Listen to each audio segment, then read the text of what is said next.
I'm delighted to introduce today's speaker, Meredith Henne Baker. She was a 2021 Virginia Humanities Fellow who held a writing residency here at the Library of Virginia this past fall. And she's writing a book about a remarkable impact of Virginia's gardening women on the state's landscape and policies. Her research has also contributed to a statewide multi-site commemoration of the 90th anniversary of Virginia's Black Women's Garden Clubs in 2022. Her first book, Richmond Theater Fire, Early America's First Great Disaster, from LSU Press, won the 2012 Jules and Francis F. Landry Award for Most Outstanding LSU Press Publication on Southern Culture, and the 2012 Phi Alpha Theta History Honorary Society's Best First Book Award, as well as several others. She lives here in the Richmond area. She's an educator, an independent scholar, and writer. I think you'll be enthralled by some of the research she's found regarding club women really stepping outside the bounds of what we normally think these club women were doing during the 20th century. So without further ado, Meredith Henne Baker.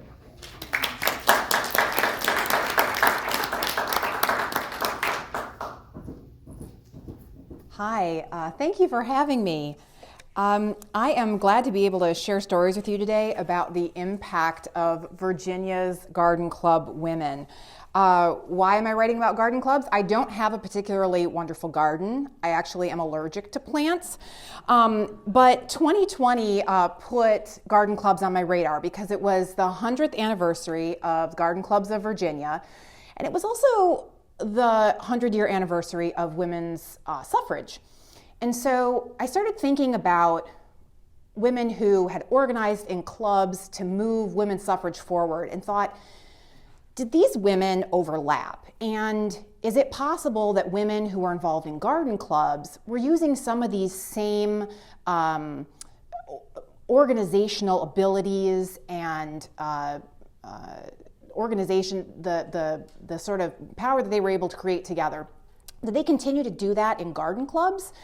And so I started looking outside of the usual parameters, the sort of tea and orchid show ideas that people have about garden clubs, to look further into what were they doing in terms of policy and what sort of activities were they doing in terms of their community work.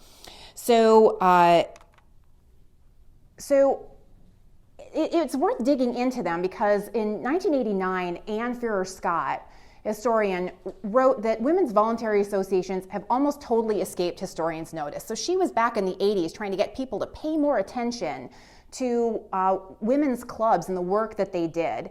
And someone came up to her after one of her talks and they said, thank you for bringing up women's clubs and the importance that they had in shaping American culture, but what about Black women's clubs? You actually aren't addressing any of those. And she said, nowhere had I recognized the central role of these organizations in the creation of the Black community. Anyone reading would surely have gained the impression that Black women's organizations were simply pale copies of the white women's associations I'd so carefully analyzed. And so she called historians to refocus their lens and recognize the impact of not just white women's clubs, but also Black women's clubs. And so because the era that I'm looking at is one of segregation, I started to take a look at Black women's garden clubs as well. And the timing is great because this is actually the 90th anniversary of Virginia's Black Women Garden Clubs, which were founded in 1932 at Hampton University, and I'll talk about them a little bit later. But just to give you a sense of the context and what garden clubs were in the early 20th century, they were a national phenomenon. So there were thousands of members in Virginia, members of the Virginia Federation of Garden Clubs of Virginia, the Negro Garden Clubs, plus a lot of churches would have floral clubs too. And this was replicated across the nation. And so we're talking about hundreds of thousands of women that are involved in garden clubs. And you know how influential they must have been when you see that people began to market directly to them. So over here, you have the garden club president vase. Apparently you would just plunk the flowers in her head somewhere. And then over on the left, Coke did direct advertising to garden clubs, and I actually picked up some of the books on eBay, and they're flower arrangement books with Coca-Cola bottles tastefully situated around. And I think that they would be what we now would call influencers. So this, for example, this is Warren Sanford. He was the PR rep at the Norfolk Coca-Cola bottling plant. And he would make regular visits to the women's gardening clubs in Norfolk. So this is the Progressive Garden Club in Norfolk. And here he is rolling out the 2-liter. So it was called the family-sized Coca-Cola. And where is it debuting? With the influencers, right? The garden club women. So I think that like a lot of women's activities, garden clubs are often underestimated, and their full impact isn't really realized. Another thing to note about these clubs is that while they were great entertainers, as Coke recognized, they also had very forward-thinking activism regarding the environment.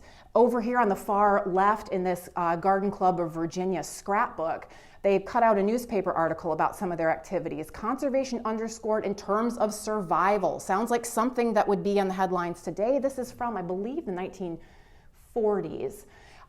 But they were sounding the alarm for conservation, soil conservation, fire prevention, recycling, composting, native plants. 100 years ago, before, 50 years before Earth Day really even showed up. And this includes white women's clubs and black women's clubs. So for those reasons, I think it's important to recognize and examine what they were doing at this time. So here we have a group of women from a gardening club in the Norfolk area, and they're at Armstrong Elementary School, and they are introducing some native species to beautify the elementary school over there. So there's a lot of scholarship that's been done, and in fact, as I pointed out, there was a whole museum exhibit about the Garden Club of Virginia, but a lot less is known about the Virginia State Garden Clubs, which were first called the Negro Garden Clubs of Virginia. And they were founded in 1932 at Hampton University, and they were also called Federated Garden Clubs of Virginia. They went by a couple different names. At their 10-year anniversary, they published a handbook. It had a foreword by Eleanor Roosevelt, had a speech at the end by their president, Lillian Savage, and it has amazing content that tells us about what they had been doing in just a short 10 years.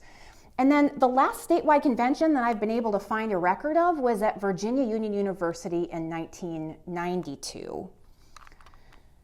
And then in 2022, so just last weekend, there was a celebration of the 90th anniversary of the clubs at the Ann Spencer Garden in Lynchburg. Ann Spencer, the famous Harlem Renaissance poet, a lot of her poetry focuses on gardening and the natural world. She was a member of a Lynchburg club that was a member of the Negro Garden Clubs of Virginia. It was called also the Progressive Garden Club. And her granddaughter, Ann Spencer Hester, just learned that recently.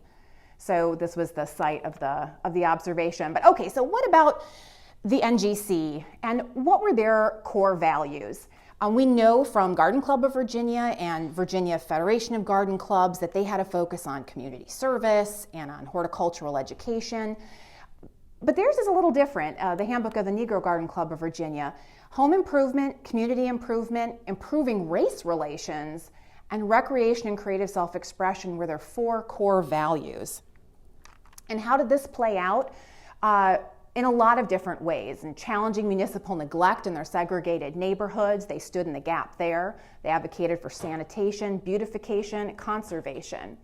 The Southern Workman, which has recently been digitized, in 1939 they note, it is this movement, this gardening club movement, simple in its inception, has in many instances become the center of community progress. So they're already noting, just a mere 7 years after its creation, the amazing impact that these clubs are having on Black neighborhoods throughout the state.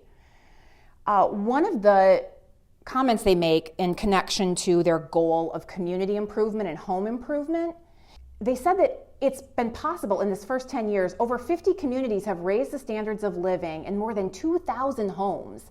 And in most instances, those improvements are proving to be permanent improvements where something is added each year to make the home more beautiful, more orderly, and certainly more satisfying. And then in terms of community improvement, they often would pair and partner with other organizations like Better Homes Movement and other clubs in the neighborhood to sponsor fix up, clean up, paint up, beautification drives. And this would take a whole week. And so there'd be trash removal in vacant lots. They would paint fences. They would redo backyards. They would spruce up alleyways. But it was an all hands on deck kind of week. And whenever you find these in the newspaper, the garden clubs are there making it happen. And as I mentioned, a lot of these neighborhoods are being neglected by their municipalities. And so garden club women are stepping up to make sure that these neighborhoods are getting the kind of services that they need by doing a lot of this work. But they're also advocating. So you can see here, I found this in the Portsmouth City Council notes. Here you have members of the Community Garden Club in Portsmouth. And they're not just going to pick up the garbage that the city hasn't been picking up. They're going to show up at City Council and they're going to tell them, you're falling down on your job and you're not doing the work that you need to be doing. So they were advocating in person for their neighborhoods. They joined with a number of other clubs to point out a few of the deplorable and unsanitary conditions in our city, especially where the Negroes live. Large number of streets in the Negro section here have never been curbed or guttered. These streets are the breeding places of flies and filth, and they add, the flies that breed in the stagnant water are no respecters of person. So they continue with a direct ask. We're asking you to curb and gutter these streets because we want a cleaner, healthier, and better looking city of Portsmouth. So it's not just the hands-on activity, it's also direct advocacy that these garden club women are engaged in. And this is the interesting one to me because you don't find this in the other garden clubs, but they do have this value of better race relations. They are looking toward undermining segregation. They are looking to build bridges in neighborhoods between these segregated communities. And just for context, this is a time when the Racial Integrity Act is, from 1924 to 1967, is intent on strict racial separation in Virginia. And these women are actively undermining these laws and attempting to break down some of these borders that have been erected. So in the 1942 handbook, they note whenever a club has been established among the Negro women, the white women of the community have promptly offered their assistance in all phases of the work, from the sharing of the seeds and plants up to getting city and county officials to improve the streets and roads. Undoubtedly, this is one of the highest forms of interracial cooperation, namely where the two races are working on a common project without thinking about race, but rather of a common opportunity to build a more beautiful community for all. From what has already been done, it's clear many more improvements may be expected in the future. And for some more granular examples of this, here's a woman in the Southern Workman in 1939 from Richmond.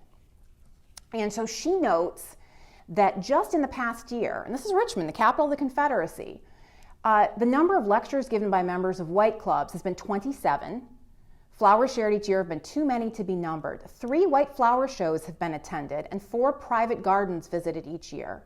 Soon after our clubs were organized, we visited about 10 private gardens on the banks of the James River and Ginter Park. Through the James River Garden Club, classes were held at night at Armstrong High School with a large number of men, women, and girls attending. The work of the garden clubs is doing a wonderful thing. That is, they're making our white friends see us in a different light. They come into our homes, see how we live, and get a better idea of the Negro. When gardening is discussed, we are one. So this was shocking to me. I did not expect there to be this extent of cooperation and visiting homes and engaging in segregated schools, but this is the work that garden club women were doing together. They were partnering to solve problems. It doesn't seem clear to me that the white women's garden clubs were intent on undermining segregation. It was more like making conditions better within it. But nonetheless, the work that these different clubs were doing together was making significant headway in establishing connections between these groups that otherwise would not have existed. And another important thing that's noted in the Norfolk Club Leader notes in 1939 is the fact that by partnering with White Women's Garden Club members, they have been able also to get the attention of city officials in order to get better car and bus service, bad conditions in streets and drainage improved, also public plants. And she said sometimes, in some instances, the labor is even being furnished by the city. So often they're expected to do the work themselves, but even by partnering with women's garden clubs across racial boundaries, they're able to get the city to actually step up and do what it's supposed to be doing. So I think this is pretty significant. This is all happening too, kind of behind the scenes. But Hampton University is the founding place of the garden clubs, and so I want to give that school credit, and particularly Asa Sims. So I love these pictures. I found these in the Southern Workman too, where it talks about some of his long arm gestures. So he did a lot of gesticulating when he talked. He apparently would sort of amble around the room when he was making flower arrangements, and he would pick up this and that and create beautiful things out of leftovers. But Asa Sims had attended Hampton University. He's an educator, he's a horticulturalist, and he has his own nursery in Hampton. And he runs the greenhouses.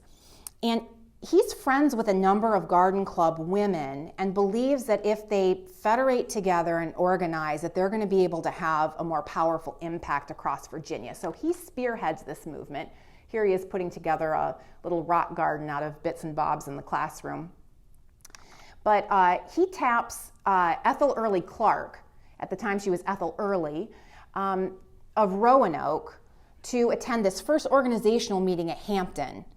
And when they're forming the NGC, the Negro Garden Club of Virginia, she's elected to be the first president. So Ethel Early is from Roanoke. She's Roanoke native, and she's from the area of Gainsboro. That's her neighborhood.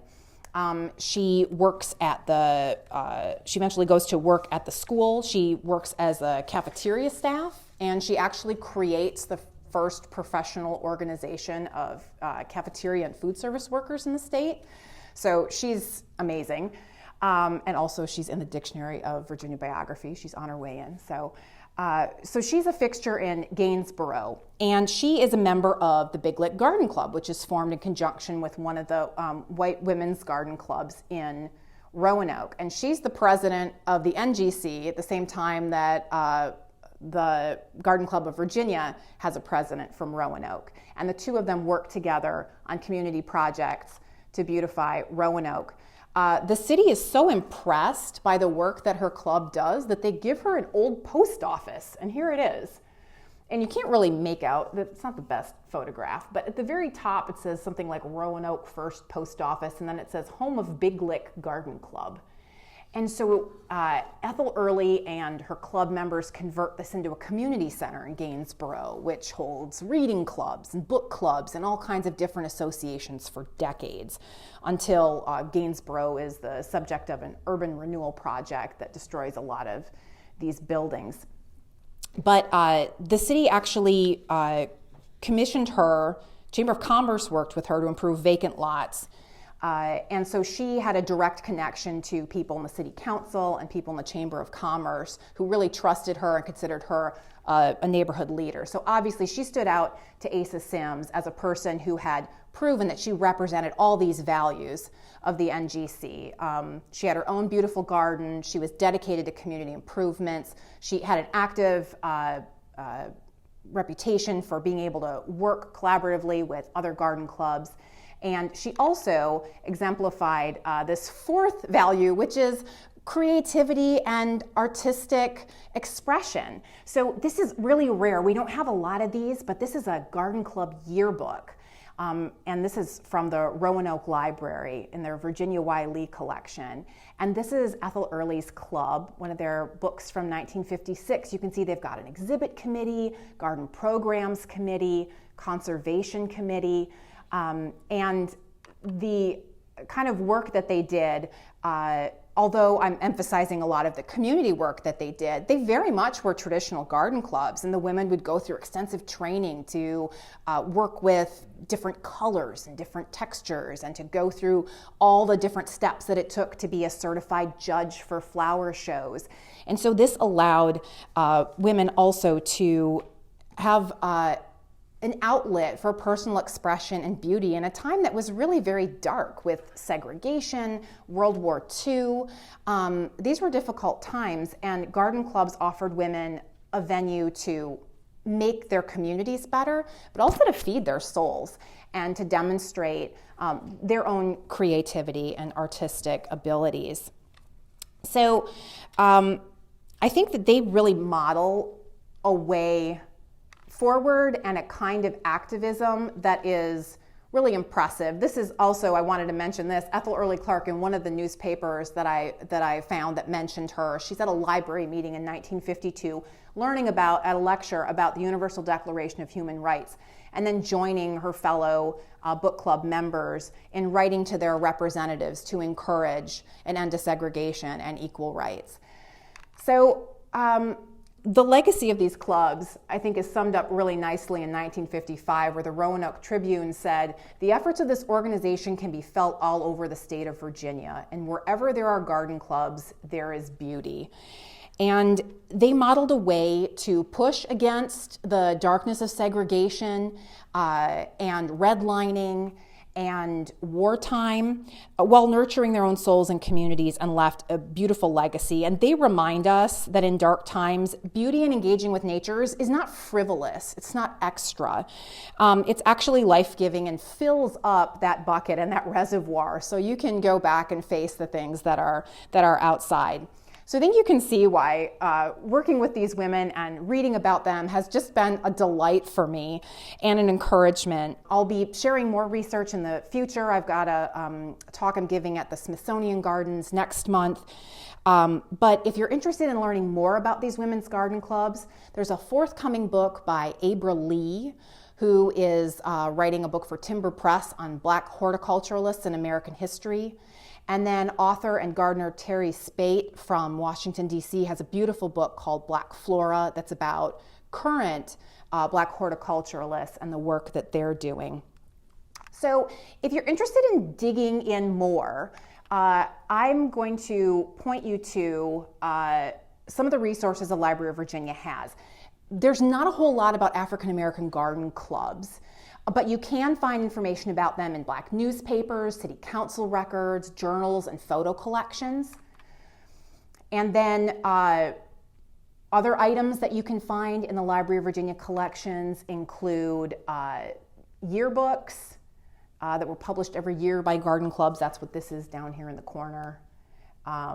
There are also cookbooks, scrapbooks, letters. I got out a CD player. I don't know when the last time was I used a CD player, but there are CDs and recordings because there used to be regular garden shows on local radio in the 30s and 40s. There are scrapbooks and lots of meeting notes and records that tell us more about the activities that these women were doing, not just flower arranging, not just spending time with each other and hanging out, but actively changing state policy, actively working across the color line, and actively working to make their communities more beautiful and just places. And also, if you go up to the reading room, there's Ann Spencer. So you can be inspired and sit by the Ann Spencer window as you're reading about garden clubs. I highly encourage that. And then if you happen to be one of those lucky people who has records or materials, maybe your family members were involved in garden clubs in some way, that's important history. And so if you have records that you'd be interested in sharing, the Library of Virginia can just scan them and return them, or it also accepts donations. And so there's a phone number down here, and you can contact the library if you have information about garden clubs that you think would be valuable for researchers. So with that, are there any questions that people have about garden clubs in Virginia? Did you find any of these garden clubs in more rural communities? Yes. Many of the records I've been able to find are in cities like Roanoke, the Hampton Roads area, Richmond, but definitely there are clubs that are active in more rural areas. One of the reasons, too, is because Asa Sims at Hampton University, he worked really closely with the Extension Department. And so the Extension Department, the Master Gardeners programs at these HBCUs and also at other Virginia state schools that had agricultural programs, they often would go out and run educational programs and encourage the formation of garden clubs in these more rural and far-flung areas. So yes, you do find them all over. Yes? This kind of might be outside of the purview of your project, but I was curious if these garden clubs were ever involved with the conversations about urban renewal in cities. Did they petition the city against it, or were they involved in the political battles involved with the destruction of neighborhoods? Yeah, that's a good question. I haven't been able to find. I was really interested specifically in knowing how Ethel Early Clark engaged with this, because the urban renewal program in Roanoke that went through Gainsborough destroyed her home and the school where she worked. I think her church as well. And so I haven't been able to find anything from newspapers and information I have about her direct response to that. And granted, she was older, in her 60s, 70s when that was happening. But yeah, that's something I'm looking into, because I know that considering the investment that was made in these cities, and when you see aerial shots of Gainsborough, it's really beautiful. Before the urban renewal projects came through, I mean, these women had really created a beautiful neighborhood. And so I would be really interested in knowing about how and if they organized to counter that. But I don't have a lot about that right now. Yeah. And some people have asked if these clubs still exist. The last record that I found was in 2002, one of the Parks and Rec departments in Norfolk had sort of assumed leadership of one of the traditionally Black women's garden clubs in the Hampton Roads area, but I haven't been able to find out any information about it after that. Yes? Meredith, often research impacts the researcher. So I'm curious what impact all of this research has had on you personally. Oh, that's a great question. Well, I think for me, the note that I ended on is how it's impacted me. I think that seeing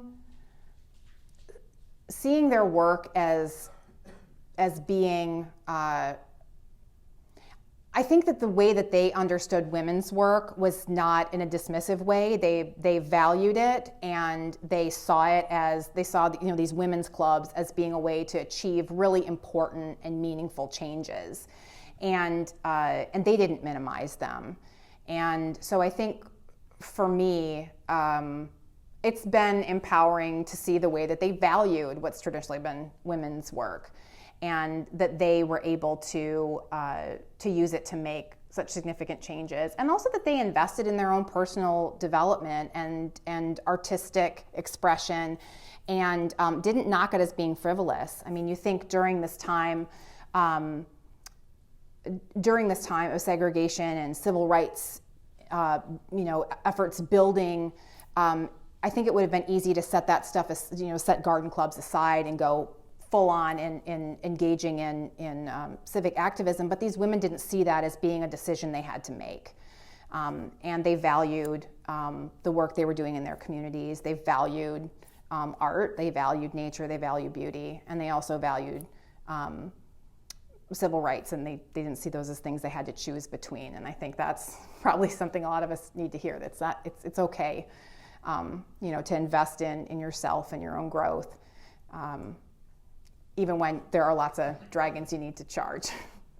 A comment, an observation from the work that I do is progressive era public health was cleaning up water and plumbing and windows in the tenements and the environment, and you saw mortality drop from diseases precipitously long before vaccines came around. And then as modern medicine grew, public health became medical care for poor people. And there is still tension between those two views in today's public health discussion. Came across an article that talked about with COVID, would they make up the two parties on what public health is and can be. So my observation is these women were doing public health when public health was no longer about communities the way it had been before. Yeah, that's interesting, and I will say that you do see in the 30s and 40s, they're doing a lot of work in establishing school gardens, and also encouraging people to have personal gardens. They're getting donations of plants so that they can distribute them to communities. There's a garden club down in Petersburg in the 1930s that acquires a certain number of vacant lots, and they have almost 400 families that have their own farms, little mini farms on these vacant lots that are providing fresh food for themselves. So yeah, they are advocating in a big way for public health around nutrition and also around conservation. They're definitely, like in the Garden Gossip magazine is the Garden Club of Virginia's magazine, but it's got some really heavy articles about the importance of conserving our natural resources, and they do tie that directly to health, children's health, women's health, and public health, air quality, things like that. So yeah, they're doing a lot of that work around nutrition and conservation. Meredith, many years ago I did some research about white garden clubs in Virginia, and I do not recall any significant reference to black garden clubs in Virginia. I'm delighted that you have found that they were there. One thing though, I was surprised that you found there were that many and that active, and I think it's great. One thing that did not surprise me though is that the white women and the black women cooperated and worked together when they had a shared interest, because you could see that in various other women's organizations that deal with public education, public health on a broader scale, and child labor and those issues. So this is, if you get outside of the realm of real politics and get into the world where people live and have concerned about their communities, the racial barrier does seem to fall down. Yeah, that's a fair observation, and I didn't mention numbers too, but when the NGC forms in 1932, there's 7 original clubs. By the 10th anniversary, they have 65 clubs. By the 20th anniversary, there's over 100. And just in terms of scale, the Garden Clubs of Virginia had 42 clubs. So the NGC has twice as many clubs around the state in 20 years. So these are incredibly popular and really have a very widespread impact. And I did find a couple things. So there's a book by the Garden Club of Virginia called Follow the Green Arrow, and it's kind of a history of the Garden Club of Virginia. And there are a couple mentions in that book of Garden Club of Virginia clubs helping to found or supporting other black women's garden clubs that were in their area. So I found a handful of mentions there. And another mention I found in the early on in 1920s in the basement. I found this in the basement of the Garden Club of Virginia in one of their file cabinets. They did a conservation essay contest, and 100% of their submissions were from segregated schools, black schools. And these kids were the ones who were doing the research and who were writing the essays and who were on top of the issue of conservation. And they noted that in subsequent years, the participation levels are really high from black schools in this conservation and nature essay contests. So yeah, but I haven't found a lot of material in the Garden Club of Virginia records, but there is some that pops up, and there's so much that I haven't gone through yet. I'll be interested to see what else there is.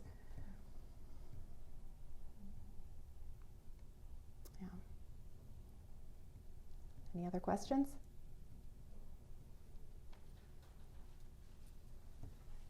Well, thank you. All right, thank you. Let's give the